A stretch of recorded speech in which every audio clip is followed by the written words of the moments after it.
Also have some additional time to work on our roller coasters, which will be part of the physical science unit grade. So for the first portion of the test, we're going to be talking about chemistry, which is involving elements, atoms, and their properties.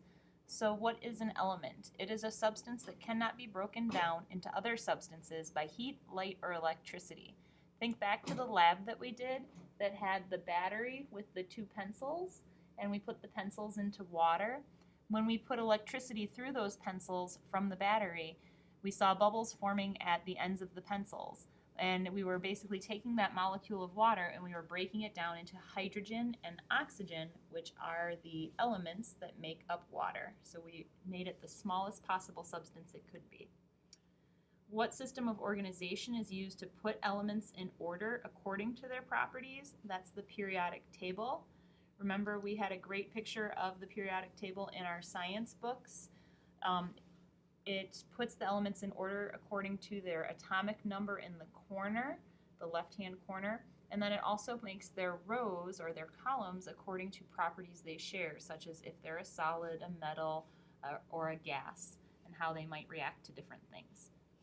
So for example, if I'm looking at this element in the corner, that's H, it stands for hydrogen, and it has an atomic number of 1. That number tells me that there is 1 proton, 1 neutron, and 1 electron. If I look at the element of carbon, which is the letter C, it tells me that with the atomic number of 6, it has 6 protons, 6 neutrons, and 6 electrons. What is an atom? It is the smallest particle of an element that has the properties of that element. So it's basically the smallest piece we can break it down to, and then many atoms have to be combined together in order to form that element.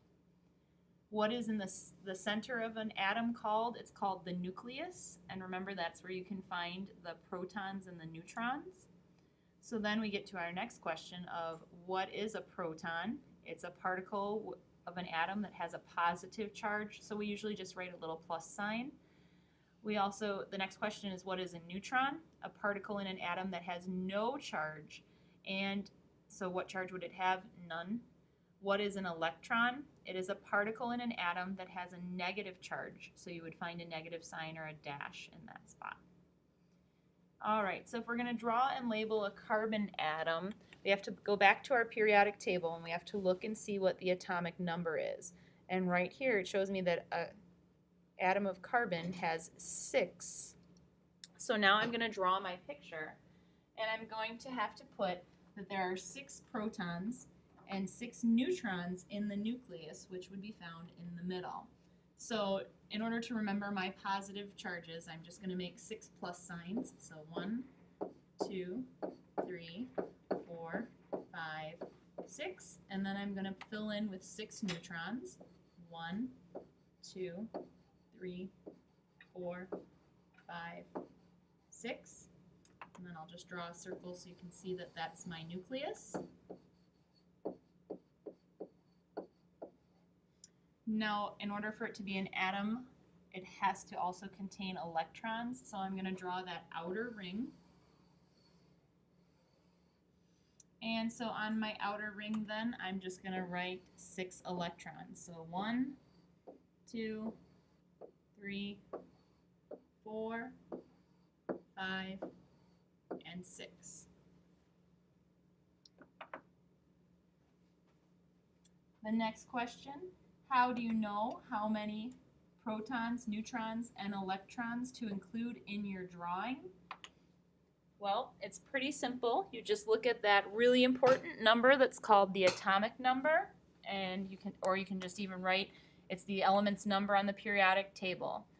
The atomic number tells you how many protons, neutrons are in the nucleus and how many electrons are circling the atom.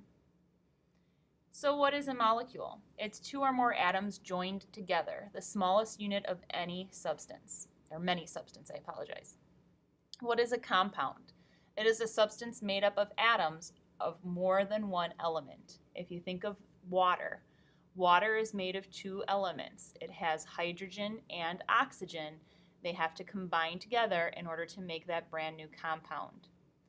What is a mixture? A mixture is two or more substances that are mixed together, but they can be separated out because back to their original forms because their atoms have never combined. So some examples of that would be if you were to make a salad, you can still separate the lettuce and the tomatoes and the croutons back into their original pieces. Or like we did in class when we made trail mix, you could separate the pretzels and the marshmallows and the peanuts and the raisins, and then you wouldn't have to eat whichever piece you didn't like. So that's a great example of a mixture. If we talk about a solution, it's a little bit different because it is a mixture, but in this case, the substance breaks up into its basic particles. They're too small to be seen, and they spread evenly throughout the substance. So in other words, they can't be broken back apart or separated from each other once they're mixed. So some examples of that would be like when we made lemonade. Once we combined them, we could not separate the lemon juice or the lemon powder from the water. It was dissolved in there, and the particles were too small to separate. The same thing would be true of salt water. If you've ever had to mix salt water together, once you create it, you can't take the salt out of the water or even sugar. Once that sugar dissolves, it's in the water. Okay, what is a physical property? It's simply a way of describing an object using the traits that can be observed or measured without changing the substance into something else. So some physical properties or things we use to observe physical properties would be our five senses. So basically, can you touch it? Can you see it? Can you hear it? Can you smell it? If you can, those are probably going to be physical properties. So like texture would be how it feels. Mass is the weight. Odor, how does it smell? Melting point would be at what temperature does it change from a solid to a liquid? Magnetism would be if you hold a magnet up to it, does it stick? And remember when we did earth science way back at the beginning of the year, we also tested hardness where we used a nail to see if we would be able to scratch into the mineral or the rock. What is a physical change? A change in one or more physical properties. So some examples would be when ice is melting, it changes from a solid to a liquid. When water is boiling, it changes from a liquid to a gas.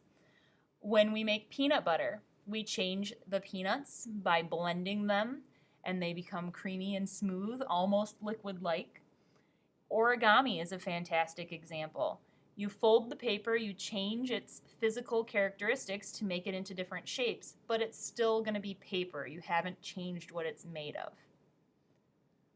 What is a chemical property?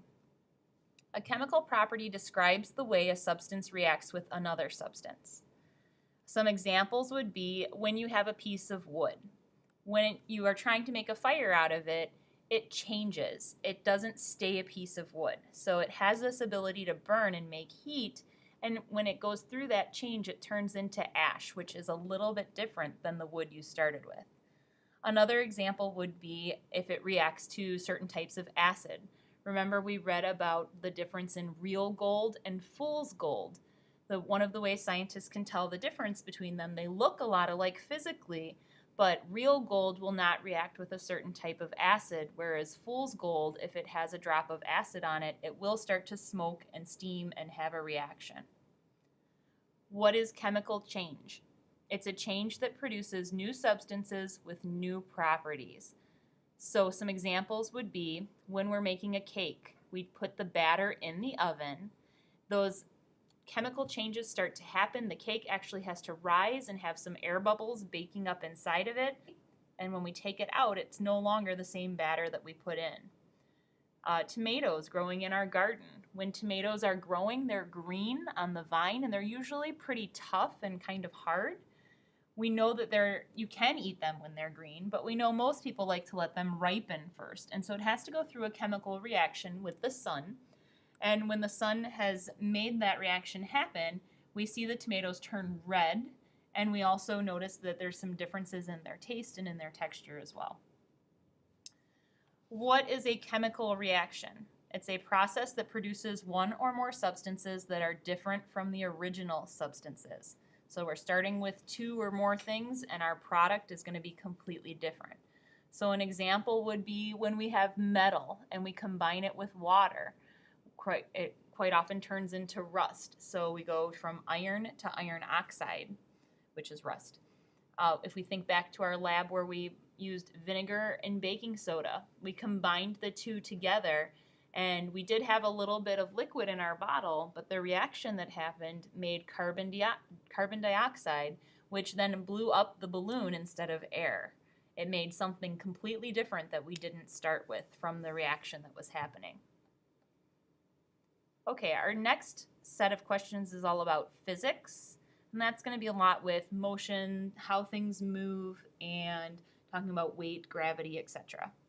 So what is inertia?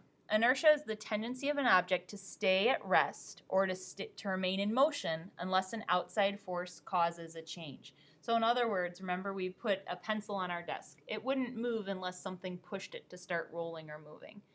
Theoretically, when I was holding the pendulum with the ball on it, it would keep swinging forever unless there's some kind of force that stops or acts upon it. What is gravity? Gravity is a force that acts or pulls two pairs or objects together. So we know that gravity is what holds our bodies on the earth so that we don't float off or float out into outer space. How does gravity determine weight? If gravity is higher, then the weight is higher of an object. If gravity is lower, then the weight is lower. So for example, gravity on the Earth is higher or heavier than what it is on the moon. When astronauts go into outer space, they weigh, I think, 20% of what their weight is here on Earth. How does the mass of an object affect the force needed to move it? The more mass, the more force that you need to move it. Remember, we've given that example of when you're pushing someone down a hill on a sled in the winter. If it's a small child that weighs maybe 20 or 25 pounds, you just need to give them a little push to get them started. Now, if it's a grown adult that weighs over 100 pounds, then you need to use a much stronger push or more force in order to get them moving. What is friction? Friction is a force that resists the movement of one surface past another. So it's kind of that gripping of one thing on another. So we used the example in class of rubbing our hands against each other, and you could feel the heat that your hands were making from the friction. You can also drag your feet when you're walking, and you can hear how your feet are resisting the movement by dragging on the carpet. Anything that causes friction is going to make an object slow down. What is kinetic energy? It is very simply the energy of motion. What is potential energy? We've talked about potential as a synonym for possibility. So it's possible energy or energy stored that could happen once that object is going to start going. What's the relationship that exists between them? They are opposites of each other. So now if we label our roller coaster diagram, that'll be much easier to see how this relationship exists.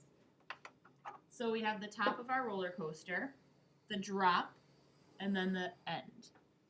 So at the very top, we know that this is our most potential energy.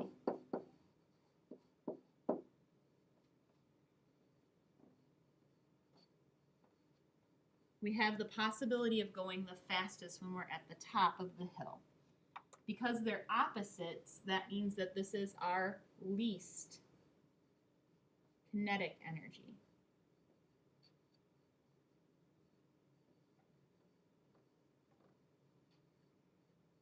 We're not moving at all, really.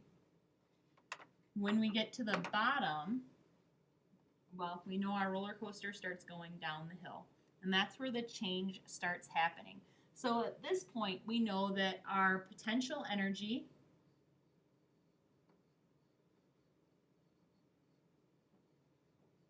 is increasing.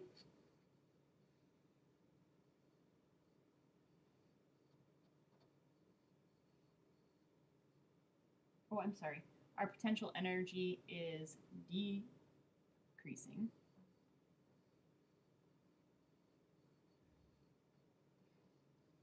And our kinetic energy is increasing.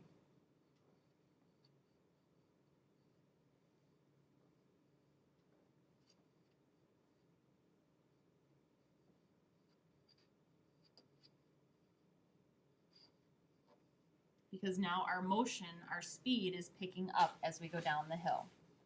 When we're finally at the bottom, this is where we have the most kinetic energy, or the most motion.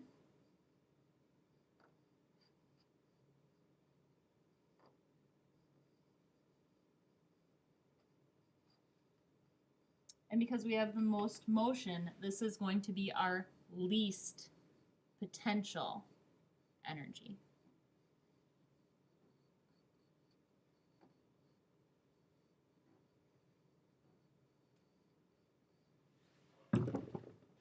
Okay, so most potential and least kinetic is at the beginning before you go down the hill. Then as you start to go down the hill, your potential energy is decreasing, it's going down, because it's turning into kinetic energy, which is increasing. That speed is building up. When you get to the end, you're going as fast as you're going to go. So you have your most kinetic energy, but that means you have your least potential energy. All right, so then the rest is just going over our vocabulary, which you should have in your vocab dictionaries, and it should have been in quite a bit of our questions that we had earlier as well. So an element is a substance that cannot be broken down into other substances by heat, light, or electricity.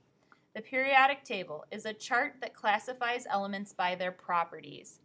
An atom is the smallest particle of an element that has the properties of that element. A nucleus is a cell part that controls the cell's activities. It's the center of the atom where the protons and neutrons are located. A proton is a particle in an atom that has a positive charge. A neutron is a particle in an atom that has no charge. An electron is a particle in an atom that has a negative electrical charge. A molecule, two or more atoms joined together, the smallest unit of many substances. A compound is a substance made up of atoms of more than one element. A mixture is two or more substances that are mixed together but can be separated out because their atoms did not combine. A solution is a mixture in which a substance breaks up into its most basic particles, which are too small to be seen, and spreads evenly through another substance. Remember, you cannot separate them back out. A physical property is a way of describing an object using traits that can be observed or measured without changing the substance into something else. A physical change is a change in one or more physical properties. A chemical property describes the way a substance reacts with other substances. A chemical change, a change that produces new substances with new properties. A chemical reaction is a process that produces one or more substances that are different from the original substances. Velocity, the measure of speed in a certain direction. Inertia, the tendency of an object to stay at rest or to remain in motion unless an outside force causes it to change. Gravity, a force that acts to pull pairs of objects together. Mass, the amount of matter in an object. Weight, the force gravity exerts on an object's mass. Acceleration, rate of change in speed or direction of movement. Friction, a force that resists the movement of one surface past another surface. Kinetic energy, the energy of motion or going. Potential energy, stored energy or possible energy that an object has due to its position. If you have any questions on Monday, please make sure to ask them before we pass out the test. I will give you a few minutes of study time so that you can go over your study guides one last time to ask those questions if you have them. I hope you have a fantastic weekend.